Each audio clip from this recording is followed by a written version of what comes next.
So, I am joined with James. How you doing? Yeah, not bad, mate. Are you? Good. So, I was in SEO Estonia last week, and I won't mention who, but somebody went on stage and said that disavows don't work. Right, okay. So, let's have a rant, shall we? Well, first and foremost, whoever that was, when was the last time you tested it? If you want to share some data, I'd happily share some data back. If you're not willing to share the data, I'm not going to share my data, but I've got a lot of data to tell you that there is such thing as toxic backlinks, and there is such a thing as disavows that they do work. Yeah. Now, a massive caveat, not all websites need a disavow. Yeah. There is a toxicity threshold that each site can get away with. And Google do very well at neutralizing and ignoring a lot of links to a certain degree.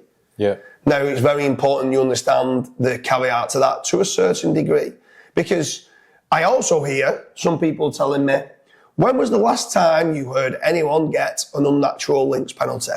Well, if anyone wants to reach out to me on that as well, drop me an email or drop a comment in the video, and I will get back to you and I will show you several examples, probably whenever the video is made. Even if it's in 6 months' time, I can probably show you that week that you've watched this video, an unnatural links penalty that's been issued pretty much every single week in the last 4 weeks to whatever date you're looking for. They continuously, the only time they started to slow down to give unnatural links penalties was around COVID. Yeah. There was a massive drop off there. But we do a lot of reconsideration requests for people that have got unnatural link penalties. So well, let's just take a step back, right? First of all, a question. Yeah. Would you only do a disavow if you've been hit by a manual action links penalty? Definitely not. So you would be consistently looking to... I would do what we call a proactive disavow. Right, okay. Right? Now, slight caveat. I would do a proactive disavow if you're a big site and you've got quite a lot of referring domains. Okay. If you've got 100 referring domains, no, I wouldn't do a proactive disavow. It's not needed. It's overkill.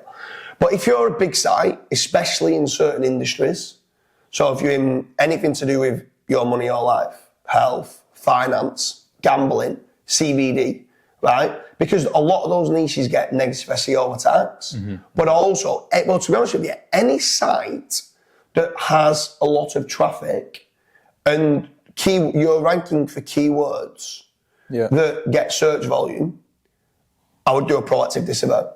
And the reason why I say that is because you end up getting lots of links from image aggregator sites, and they only generally do image aggregator site links to keywords, the searches of keywords that get search volume. Yeah. So smaller sites that aren't ranking for much don't normally get these spammy links being sent through to them. And actually, some of these image aggregator links that come through that Google ignore, there's a lot they don't. And sometimes it's these, not even the links that you've bought with guest posts or niche edits or PBMs or whatever link building strategy that you do, digital PR. Sometimes it can be removing these image aggregator links can put you back below a toxicity threshold. But what a proactive disavow does is, I always say it's only a problem until it's a problem, and then it's too late, right? If you're driving a car, right, and you start hearing noises on the car, would you go and take it for a service? You would. You go and get it checked out. You're not just going to wait for it to break down. Yeah. And then it's going to break down on the motorway, and then, oh, right, I need to get it fixed. Mm-hmm. That's what you're doing with an unnatural links penalty. You're waiting, bam, I've got a penalty, I've been hit drastically, now I need to fix it. Yep. No, you do a regular service. And this is exactly the same thing. It doesn't take long to do it and keep on top of it to do this proactive disavow. When it's a reactive one, this is where we can come in and we can help, because you've got big problems. And actually, there's a lot more than just doing a disavow if you've got an unnatural links penalty. I think one thing to bear in mind as well is if you are proactively keeping your backlink profile safe and not toxic, that's going to cost you a lot less than waiting to get a manual action and then doing a disavow. Yeah. Just a few things to add to what you've said. So E-commerce stores get a lot of image aggregators because typically speaking, e-commerce stores have unique images. Image aggregator websites go to these e-commerce stores, they grab your image, and they obviously, first of all, link back to you, but then they also aggregate your image across, let's say, 10, 15 different websites. There's also one thing that, and I've never heard you speak about this, and Gareth was saying this, when you do digital PR, sometimes you get newsjacking websites. So they will literally just copy that news article or that digital PR publication from, let's say, The Sun onto a spammy domain, but they still keep that link within the actual content. And that's some of the worst ones. That's some of the worst ones. Yeah. So the issue is with some of them sites as well. The ones that are scraping content and putting it on the sites. So many of them are not maintained, right? And what starts to happen is they're scraping it, and they end up becoming like getting malicious malware and viruses on them domains, right? And that malicious malware that gets put on those domains, like if you're using a tool, let's say like link detox, link research tools, they've got a detox risk score. Some of those you've not even meant to have had, they've just scraped from a digital PR campaign, which could have been done like Ferry at Search Intelligence does a great digital PR campaign. Ben Nichols at Jam Prime does a great digital PR campaign. Carrie Rolls at Rise at 7, they do good digital PR campaigns. Yeah. Right? But alongside them, they're going to be getting maybe 50 or 100 malicious, spammy links. They're not meaning to get those. It's not them that's got them. It just happens with the scraper. So next minute before you know it, you're going doing a clean backlink kind of, you're building up your backlink profile thinking you're getting a lot of clean links. And this in the background are getting all these malicious links going through to it. One thing I will say to this as well is like just naturally getting any links on the Daily Mail, the Sun, what's the one in America? Herald Times? Yeah.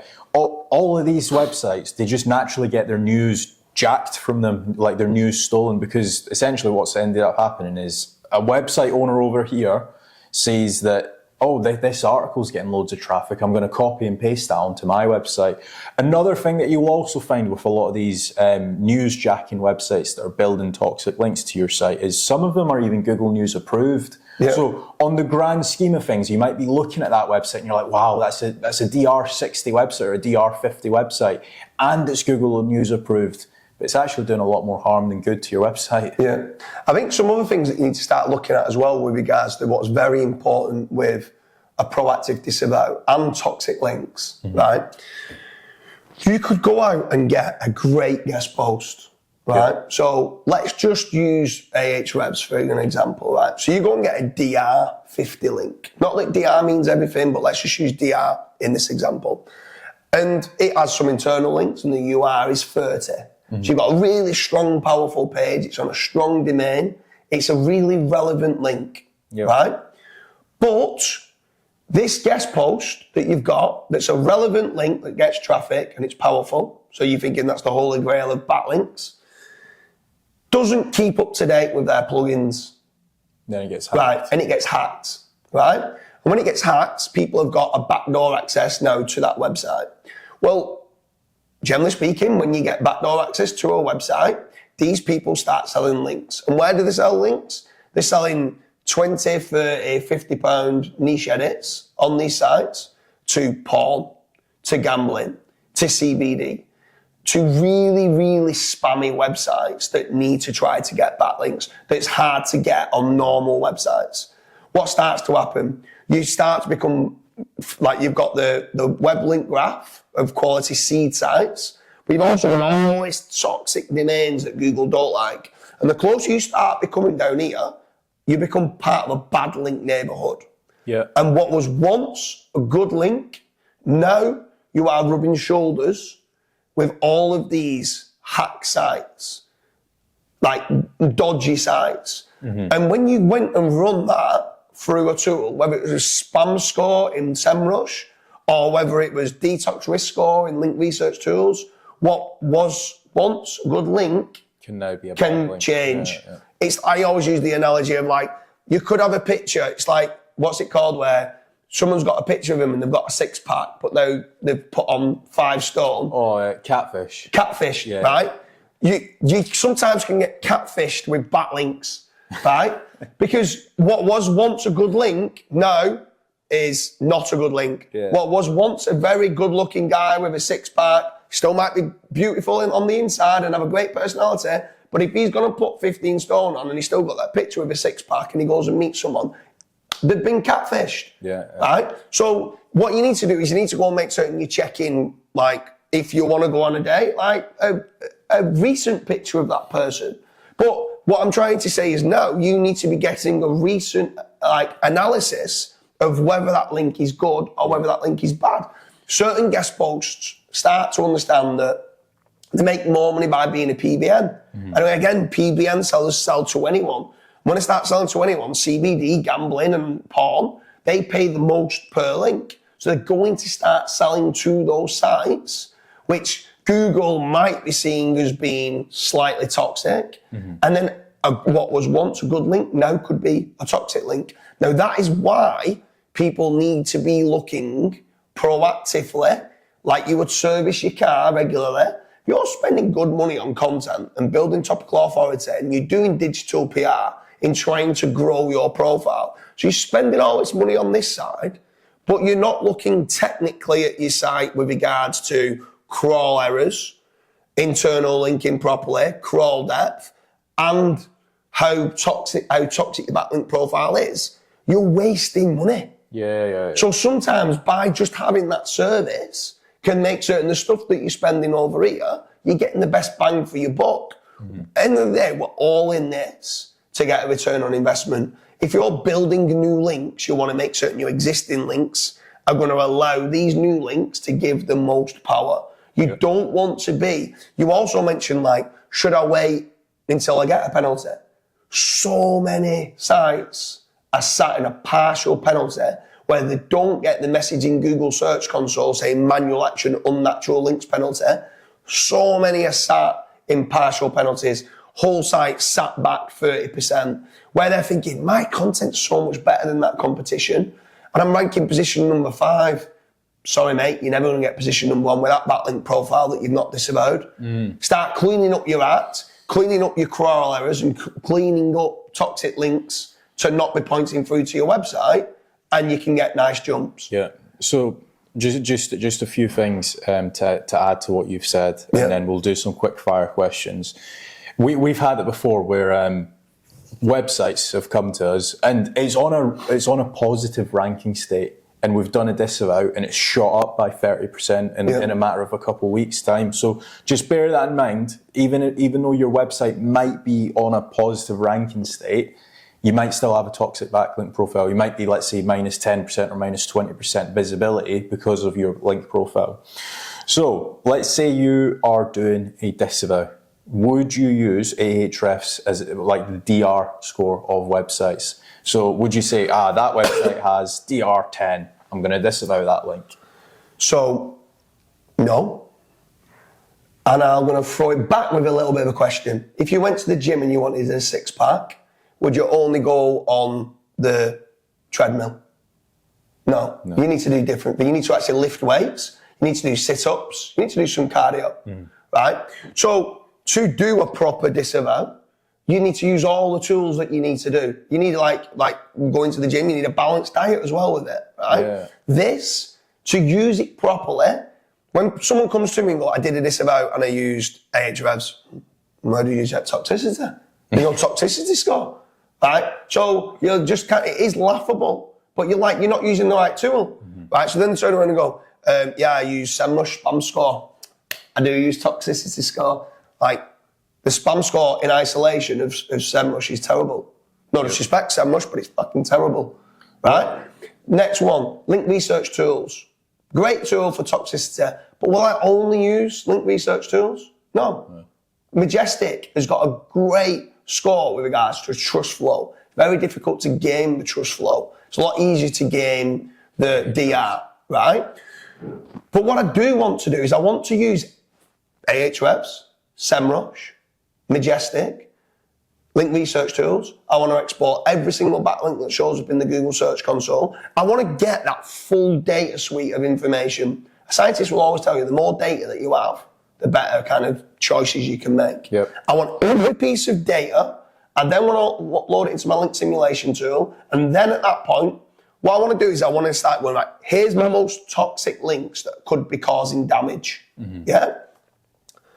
What I hate about certain companies out there is that do disavows is they go and disavow every single toxic link, right? Yeah. But disavowing every single toxic link is not the right way of doing it. A toxic link can still pass power, can still pass relevance, and still be good for your overall overarching backlink profile.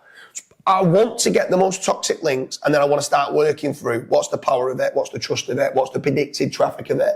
And I want to keep working through and trying to take ones out that I feel it could be doing good for the site.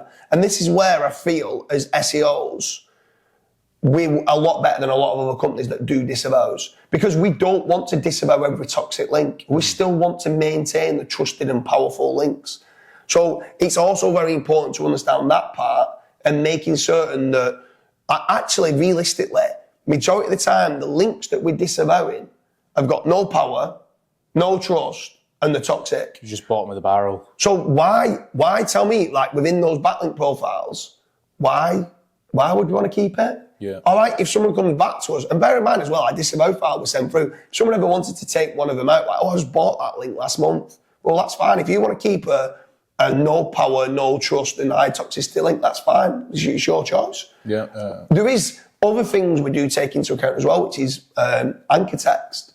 So if some of them, you start looking at it and it's like exact match, exact match, exact match. Like, some people go and do it where they go and do hire the wrong press release company, and they allow you to do a money anchor text, and it goes across 350 pages, and you've got exact match keyword, and it tanks the page for the exact match keyword. We can go in and we might, even though it is giving some sort of power and trust, we might be like, you've massively over-optimized your anchor text. Yeah. So that's something else that is a big no-no. Like, anchor text diversification is very, very, very important. Yeah. So building up that velocity, consistently building up the velocity of links is important. Not over-optimizing the anchor text, proactively doing a servicing, doing a disavowing, just removing just the crap. And then consistently building good quality content, optimizing your old content to give a freshness element, and then keep going through all of that. You've then got that thing. But so many people are obsessed with new, and not looking to clean up the old. And it's important to do it. One thing I've just pulled up fatrank.com on Ahrefs, and you guys can do this yourself. On Ahrefs, it only shows 520,000 backlinks. On SEMrush, it shows 834,000 backlinks. And then on LRT, it shows 1 million backlinks. Now, the reason for the big discrepancy is first of all, Ahrefs and SEMrush, those tools weren't primarily built for doing disavows. Now, the one benefit you do have of using a tool like link research tools is that it also crawls a lot of hacked websites, a lot of aggregator websites. And if you think of it if you were the CEO of Ahrefs or SEMrush, you would need, let's say, double the computing power to be able to crawl all of those, the junk links. So it just doesn't make that much sense for those two tools to actually crawl those links. It's not what they're built. They're not built to do the disavows. No, they're not. No.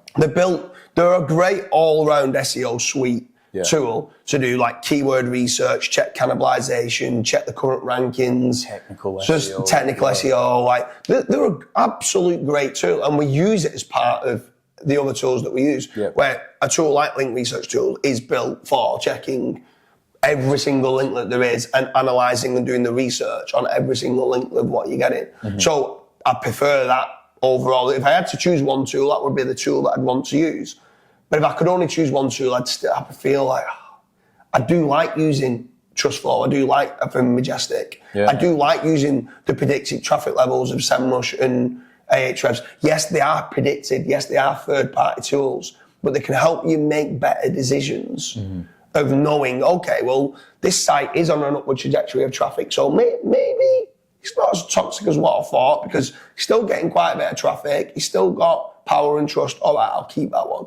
But if it's been absolutely hit, and it's saying it's really toxic and power's not great, I'm like, yeah, maybe I should get rid of it. Yeah. So it allows you to get all that data and understanding what is actually a toxic link and what isn't a toxic link, and whether you still want to keep certain ones or not.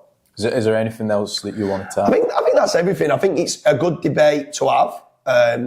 The issue is, a lot of the time, it boils down to not being a debate, because a lot of the people I speak to is going, I will happily sit at the side of anyone who says disavows don't work, right? And go, show me your examples of it not working. Oh, you've been using just SEMrush, right? Well, maybe you just don't know how to do a disavow. It's like saying links don't work and you just use GSA. Yeah. Do you know what I mean? Like, you've got to be making certain that correlation doesn't mean causation. Because you've done one disavow and it didn't improve your site, where it's full of AI content, you've no topical authority, and your links are garbage. Like, you're just polishing a turd. You're still not going to rank very well, mate, by doing a disavow. It's not going to give you them jumps. Yeah. Holistically, you need to do everything else right. But if someone can sit here and say, no, I've done a few hundred disavows and never once has it come back and worked. I've done some disavows. I'm not turning around, I'm not saying every disavow that you've done is turning around and gone like that. But do you know what? I've never done a disavow and it started tanking, right? Because I'm only removing the crap, which then gives you more room. You're lower on the toxicity score to the toxicity threshold. It then goes, bam, my delta here now allows me to build more links without it going above the toxicity threshold. So it's important to not get caught up in correlation and causation. I've got the data. There's lots of unnatural link penalties happening every single day. If anything, I'd say it's becoming more of a problem than ever, because people are building more links than ever, right? And the issue is they're building more links on more guest posts that now are PBNs, that might look on the face of it like the good in Ahrefs, but actually they are driving a lot of spam and toxicity behind the scenes. And when they're building the wrong type of links, and they've already got a huge amount of aggregator links and all these other links, malicious links and hack links, they're on for a recipe for disaster. And sometimes they don't, like I said, they don't need to get the message in Google Search Console. They could just be in a partial penalty, all rankings, exactly like what happens with the helpful content update. You've got a certain part of your site that's got thin content with site-wide penalty now, all your sites being dropped, all your sites coming down. So proactively look, if you are purchasing or acquiring new links, proactively look at your backlink profile. If you can do it yourself, great. I mean, we give you all the tools for you to be able to go and do it yourself. Make certain that you load them all, like we've put them all into Google Search Console, into a Google Sheet, and then we've got our own simulation of how it works, of which ones we should keep, which ones we shouldn't. Make certain you're using all of them. Kasra's just explained that Link Research Tools brought back 1 million backlinks to one domain, where Ahrefs was 500,000. So that's double the amount of backlinks that Link Research Tools was bringing back. Use all the tools, like go through it yourself, sit down. It'll probably take you about a week to do it, maybe even 2 weeks if you've got millions of backlinks, but it's worth doing. If not, then you can use a service. I mean, again, I'm slightly biased. I own Backlink Doctor, but the only reason why I bought Backlink Doctor was because I knew it was so important. I acquire a lot of digital assets. I'm going out acquiring sites that I know that are in partial penalties, that are very naive and don't listen, and we say you're in a partial penalty and they just don't know how to get out of it. I'm buying these sites, and the first two things I'm doing is content pruning and disavows, right? And a lot of the time, bam. And they're in a negative ranking state, but you're still getting a lot of traffic, and shoom, straight away. Content pruning, disavows, two things that work great. Do it yourself. If not, check out backlinkdoctor.com.